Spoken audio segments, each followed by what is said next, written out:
Break के बाद आप सभी का स्वागत है। चलिए बात छत्तीसगढ़ की खबरों की कर लेते हैं, जहां छत्तीसगढ़ लोक सेवा आयोग की भर्तियों में पारदर्शिता लाने के लिए साय सरकार ने बड़ा फैसला लिया है। यूपीएससी के पूर्व अध्यक्ष प्रोफेसर प्रदीप जोशी को आयोग का अध्यक्ष बनाया गया है।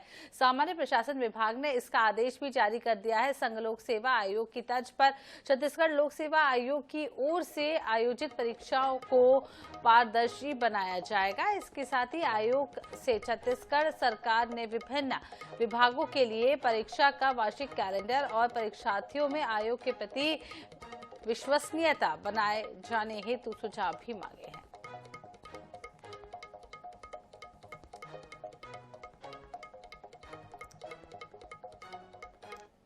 इधर मध्य प्रदेश की मुख्यमंत्री डॉक्टर मोहन यादव मंगलवार को छत्तीसगढ़ दौरे पर रहे। इस दौरान उन्होंने रायपुर में मुख्यमंत्री विष्णुदेव साय समेत कई नेताओं से मुलाकात की और फिर एकात्म परिसर में भाजपा कोर कमेटी की बैठक में भी शामिल हुए। इस बैठक को काफी अहम माना जा रहा है। वहीं पर रायपुर जिले के सभी विधायक और लोकसभा प्रत्याशी बृजमोहन अग्रवाल भी इस बैठक में मौजूद रहे।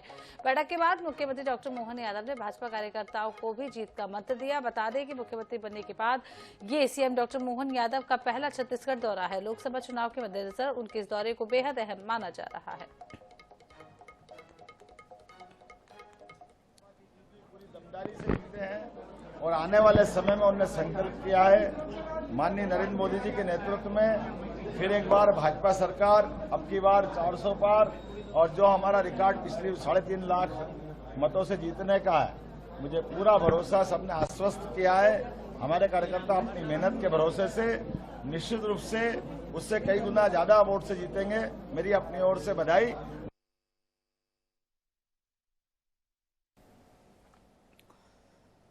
तो मध्य प्रदेश के मुख्यमंत्री मोहन यादव मंगलवार को एक दिवसीय प्रवास पर राजनांदगांव जिले के दौरे पर भी रहे, जहां उन्होंने कृषि उपज मंडी बसंतपुर में आयोजित कृषक उन्नति योजना कार्यक्रम में हिस्सा लिया। कार्यक्रम में जिले के 1,23,131 किसानों को 638 करोड़ 23,84,000 रुपए की राशि डीबीटी के जरिए ट्रांसफर की गई। और अपने संशोधन में मुख्यमंत्री मोहन यादव ने कांग्रेस पर निशाना साधा और मुख्यमंत्री के नेतृत्व में मध्य प्रदेश और छत्तीसगढ़ में विकास की बात कही।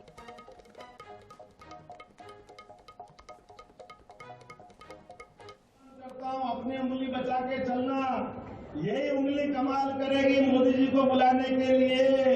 इधर आपने सुदर्शन चक्र चलाया, बट मशीन के ऊपर बटन दबाया और आने वाले समय में धराशायी करते हुए विश्व में भारत का नाम जय जयकार से गूंजेगा। जोरदार तालियां बजाओ मोदी जी के लिए। आने वाले समय में हमारे सनातन धर्म की जय जयकार के लिए, समूची मानवता के लिए, सरकारों के सुशासन के मार्ग में चलने के लिए, विश्व के सबसे बड़े लोकतंत्र को गौरवान्वित करने के लिए और स्वामी विवेकानंद की जो 100 साल पहले की घोषणा है 21वीं शताब्दी भारत की होगी। छत्तीसगढ़ में मोदी की एक और गारंटी पूरी हो गई। मुख्यमंत्री विष्णुदेव साय ने कृषक उन्नति योजना का शुभारंभ करते हुए किसानों को इनपुट सब्सिडी की राशि अंतरित की है। भाजपा ने विधानसभा चुनाव से पहले किसानों से ये वादा किया था। इधर कांग्रेस ने इसे प्रोपेगेंडा करार दे दिया है। 24,72,000 से ज्यादा किसानों को मंगलवार को 13,320 करोड़ रुपए इनपुट सब्सिडी के रूप में प्रदान किए गए। सीएम विष्णुदेव साय ने रिमोट बटन दबाकर किसानों के खाते में प्रति एकड़ 19,257 रुपए की आदान सहायता राशि प्रदान की। मध्य प्रदेश के मुख्यमंत्री मोहन यादव और छत्तीसगढ़ विधानसभा के अध्यक्ष डॉक्टर रमन सिंह वर्चुअल माध्यम से समारोह में शामिल हुए। सीएम साय ने कहा कि छत्तीसगढ़ के मुख्यमंत्री के रूप में मोदी जी ने जो दायित्व सौंपा है उसे हर हाल में पूरा करेंगे। हमारे छत्तीसगढ़ के 24,72,000 से ज्यादा किसान जमनला कृषक उन्नति योजना में अंतर के राशि आज मिलत है। ऐसे सभी अन्नदाता भाई बहनी मल्ला भी मैं अपन तरफ से बहुत बहुत बधाई और शुभकामना देवत हूं। आप मन हमारे देश के यशस्वी प्रधानमंत्री नरेंद्र मोदी के गारंटी में विश्वास करा और उमन के गारंटी में विश्वास करते हुए पिछले विधानसभा चुनाव में ऐतिहासिक जीत भारतीय जनता पार्टी ला दिलाओ 54 सीट और 40% से ज्यादा वोट एक लिए आप सबके बहुत बहुत धन्यवाद, आप सबके बहुत बहुत आभार। मोदी की गारंटी में जो छत्तीसगढ़ के 3 करोड़ जनता से हमार मोदी जी जो वादा करे है ओला हमन पूरा करे के दिशा में कदम बढ़ा चुके हैं। इधर चुनाव के पहले किसानों को धान के अंतर की राशि प्रदान करने पर पीसीसी चीफ दीपक बैज ने कहा है कि बीजेपी चुनाव को देखते हुए हर तरह का प्रलोभन दे रही है, लेकिन बीजेपी के बहकावे में माता बहनें किसान आने वाले नहीं हैं। बीजेपी किसान हितैषी है तो न्याय योजना की चौथी किस्त प्रदान करे। देखिए, भारतीय जनता पार्टी चुनाव को देखते हुए हर तरह का प्रलोभन देने का काम कर रही है और इनके झांसे में न छत्तीसगढ़ की माता बहनें आने वाले, न छत्तीसगढ़ के किसान आने वाले। निश्चित रूप से हताश और निराश हैं। धान का चौथा किस्त राजीव गांधी किसान न्याय योजना का मिला नहीं। कर्जा माफी इन्होंने हर गांव में जाकर कहा, वो हुआ नहीं। इस तरह सिर्फ ये लोकसभा चुनाव को देखते हुए भारतीय जनता पार्टी का ये प्रोपोगेंडा है। लोकसभा चुनाव के पहले विष्णुदेव की सरकार ने मोदी की 14 गारंटी को पूरा कर दिया है। इसमें कई गारंटियां ऐसी है जिससे कि प्रदेश का बड़ा वर्ग लाभान्वित हो रहा है। लोकसभा चुनाव में बीजेपी को इसका फायदा मिलने का अनुमान लगाया जा रहा है। हालांकि कांग्रेस कर्ज माफी और न्याय योजना की चौथी किस्त का मुद्दा उठाकर सरकार को घेरने की कोशिश कर रही है। रायपुर से INS 24/7 के लिए स्वप्निल गोरखेड़े की रिपोर्ट। तो लोकसभा चुनाव की रणभेरी किसी भी वक्त बच सकती है, उससे पहले सियासी दलों ने अपनी तैयारी शुरू कर दी है। वहीं छत्तीसगढ़ में चुनावी सरगर्मी के बीच में पोस्टर वॉर भी शुरू हो गया है। भाजपा ने कांग्रेस नेताओं के पोस्टर जारी कर दिए हैं, जिस पर सियासी बवाल मच गया है। लगातार 2 दिनों में 2 पोस्टर सोशल मीडिया में जारी किए हैं। बीजेपी ने जहां सोमवार को जिहाद गांव या राजनांद गांव को लेकर पोस्टर जारी किया था, वहीं आज बीजेपी सोशल मीडिया ने जांजगीर लोकसभा सीट को लेकर पोस्टर जारी किया है। इस पोस्टर में लिखा गया है कि जांजगीर चांपा की जनता सावधान रहे, पूर्व कब्जाबाज मंत्री की नजर अब आपकी जमीन पर है। बीजेपी ने इस पोस्टर के जरिए जांजगीर से कांग्रेस प्रत्याशी शिव डहरिया को टारगेट किया है। वहीं सोमवार को जारी किए गए पोस्टर में पूर्व सीएम भूपेश बघेल को टारगेट किया गया था। इस मामले में डिप्टी सीएम विजय शर्मा ने कहा है कि पिछली बार जैसी सरकार चली है उनके मुखिया जहां भी होंगे। दीपक बैज ने कहा है कि बीजेपी ओछी राजनीति करते हुए चुनाव जीतने के लिए किसी भी हद तक जा सकती है। मैंने देखा तो नहीं है, परंतु बिना देखे भी ये कह सकता हूं कि जैसी सरकार चली है पिछली बार, उनके मुखिया जहां पर भी होंगे ऐसा ही कुछ सोचा जाएगा। मैं बिल्कुल ये बात मानपूर्वक कहना चाहता हूं, भाजपा के कार्यकर्ता होने के नाते कहना चाहता हूं कि सरकार जो पिछली चली है, जिसमें जनता ने जिस तरीके की पीड़ा झेली है, समाज में जैसे विभेद उत्पन्न हुए हैं, आज अगर वो राजनांद गांव से प्रत्याशी हैं तो कोशिश उनकी यही रहेगी, ऐसा लगता है। देखिए, भारतीय जनता पार्टी हार से घबरा गई है, तो इस तरह के हथकंडे और हरकतें कर रही है। भारतीय जनता पार्टी चुनाव जीतने के लिए किसी भी हद तक जा सकती है, ये सबको पता है। तो इस तरह से ओछी राजनीति करना भारतीय जनता पार्टी की मानसिकता है। बीजेपी लोकसभा चुनाव में उन्हीं मुद्दों को उठा रही है जिन मुद्दों को लेकर विधानसभा चुनाव में एक बड़ी जीत दर्ज की थी। समझा जाता है कि विधानसभा चुनाव में युवा, महिला, किसान, लव जिहाद और धर्मांतरण जैसे मुद्दों से बीजेपी लोगों को प्रभावित करने में सफल रही थी। अब लोकसभा चुनाव में इससे कितना फायदा होगा, ये आने वाला वक्त ही बताएगा। रायपुर से INS 24/7 के लिए स्वप्निल गोरखेड़े की रिपोर्ट। रुक कर लेते हैं जहां बड़ी खबर रायपुर से बता दें, सीएम के सचिव राहुल भगत को एक और बड़ी जिम्मेदारी दे दी गई है और सुशासन और अभिसरण विभाग के वो बनाए गए हैं सचिव। 2005 बैच के IPS अफसर है राहुल भगत। तो राहुल भगत को एक और बड़ी जिम्मेदारी, आपको बता दें 2005 बैच के आईपीएस है और सीएम के सचिव राहुल भगत को एक और बड़ी जिम्मेदारी दी गई है। सुशासन और अभिसरण विभाग के अब वो सचिव बना दिए गए हैं। आईपीएस अफसर है 2005 बैच के और सीएम के सचिव राहुल भगत को एक और बड़ी जिम्मेदारी।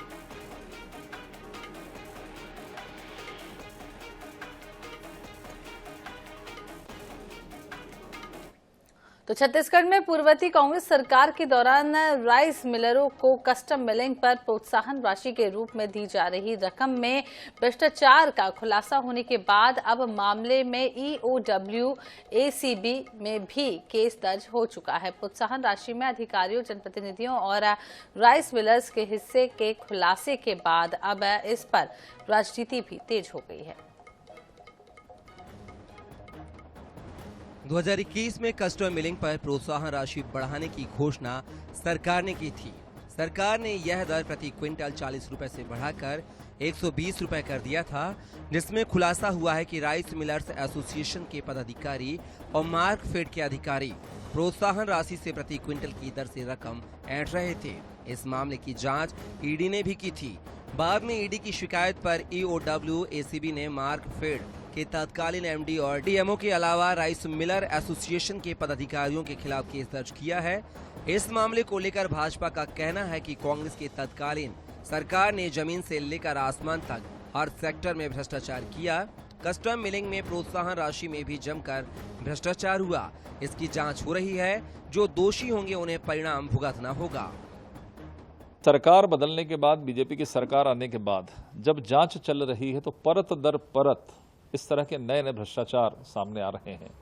आप चाहे शराब की बात करें, चाहे आप कोल की बात करें या फिर आप डीएमएफ फंड की बात करें, कोई एक ऐसा क्षेत्र नहीं, यहां तक कि राजीव मितान क्लब में भी फर्जी तरीके से जिस तरीके से लोगों को पैसा दिया जा रहा, व्यक्तिगत खातों में पैसा दिया जा रहा, एक समिति के नाम से नहीं लेकर व्यक्तिगत खातों में पैसा दिया जा रहा था। और उसी तरीके से कस्टम मिलिंग, सरकार से बातचीत करके दरों को बढ़वाना, बीच का पैसा गायब करना, जिस तरीके से जांच में विषय आए हैं, एक एफआईआर हुई है। निश्चित तौर पर दूध का दूध, पानी का पानी होना चाहिए।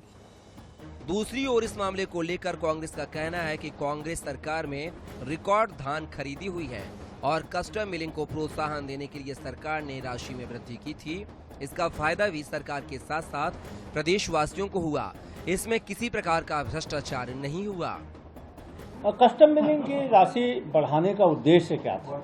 उद्देश्य यह था कि बड़ी संख्या में हमारी सरकार बनने के बाद में जो धान की खरीदी 35 से लेकर 40 लाख मीट्रिक टन की होती थी, हमने शुरुआत किया था 68 लाख मीट्रिक टन से और ले गए थे हम 107 लाख मीट्रिक टन तक। और इस वर्ष भी यदि माना जाए तो हमारी सरकार की तैयारियों के कारण ही 135 लाख मीट्रिक टन के ऊपर धान की खरीदी हुई।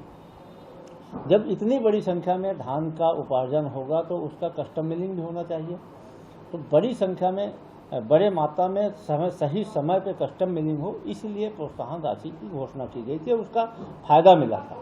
बहरहाल यह मामला अब ईओडब्ल्यू और एसीबी के पाले में है। आने वाले दिनों में इसमें क्या क्या खुलासे होते हैं यह तो ईओडब्ल्यू की कार्रवाई पर निर्भर करेगा। लेकिन प्रोत्साहन राशि में हुए भ्रष्टाचार और अनाप शनाप बढ़ोतरी पर भाजपा सरकार क्या निर्णय लेती है, यह भी आने वाले वक्त में पता चलेगा। रायपुर से INS 24/7 के लिए मनोज नायक की रिपोर्ट।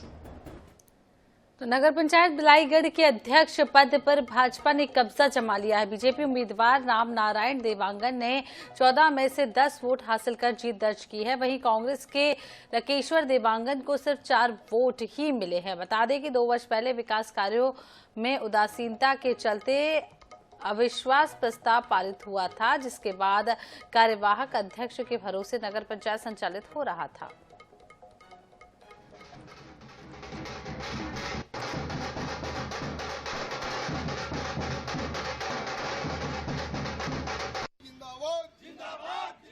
भारतीय जनता पार्टी का विजय बिलाईगढ़ नगर के 10,000 लोगों की विजय है। यहाँ पूर्व में लगातार कांग्रेस का अध्यक्ष रहा है। आज बिलाईगढ़ में कहीं कोई विकास देखने को नहीं मिलता। अन्य क्षेत्रों की तुलना में देखें तो बिलाईगढ़ बहुत पिछड़ा हुआ है। आज पहली बार नगर पंचायत बनने के बाद, गठन के बाद, बिलाईगढ़ में भारतीय जनता पार्टी का अध्यक्ष बनना विकास की ओर एक नया कदम है। निश्चित रूप से प्रदेश में भारतीय जनता पार्टी की सरकार है और यहाँ पे हम लोग नगर के समुचित विकास का मॉडल तैयार करके बिलाईगढ़ में चहुमुखी विकास करेंगे। कि बिलाईगढ़ नगर पंचायत बनने के उपरांत पहली बार अध्यक्ष का पद उन्होंने भारतीय जनता पार्टी को परोसा है और संयोग से भारतीय जनता पार्टी की अभी प्रदेश में सरकार है, तो यहाँ पर डबल इंजन की सरकार हो गई। नगर पंचायत और प्रदेश में भी हमारे लाडले मुख्यमंत्री विष्णुदेव सरकार जी की सरकार है।